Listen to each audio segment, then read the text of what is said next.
Members of U.S. Congress and human rights groups are urging the U.S. government to do more for Hong Kong's democracy ahead of a vote next week in Hong Kong on the territory's electoral reform package.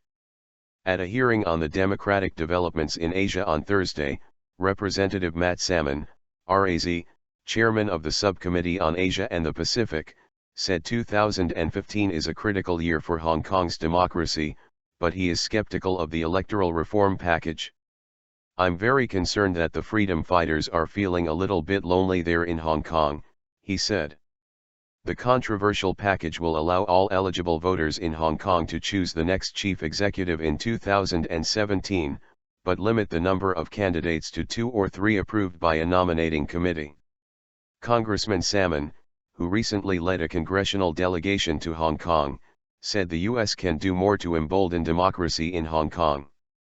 "Every time we do, China says hands off and it's a domestic issue," he said. "But," he said, "any voice we can give collectively as a Congress, as administration to keep that idea alive, as far as universal suffrage in selection of their chief executive, I think that's really important to them."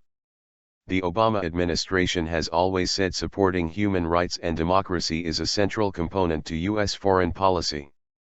At Thursday's hearing, Scott Marcial, Principal Deputy Assistant Secretary at the State Department, told Congress the U.S. believes that the legitimacy of Hong Kong's chief executive and its overall governance would be greatly enhanced if the people of Hong Kong were given the opportunity to select their chief executive through a competitive election featuring a meaningful choice of candidates who represent the voters' will. "We have consistently called for an electoral process that would produce that result," he said. Some human rights advocates say the U.S. is not doing enough to support Hong Kong democracy.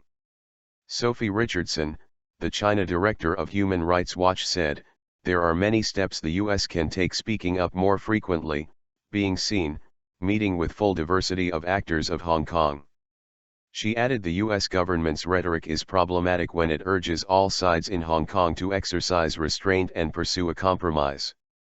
In reality, the vast majority of the people in Hong Kong who want genuine democracy have methodically and exhaustively pursued all avenues available to them, only to be ignored, she said.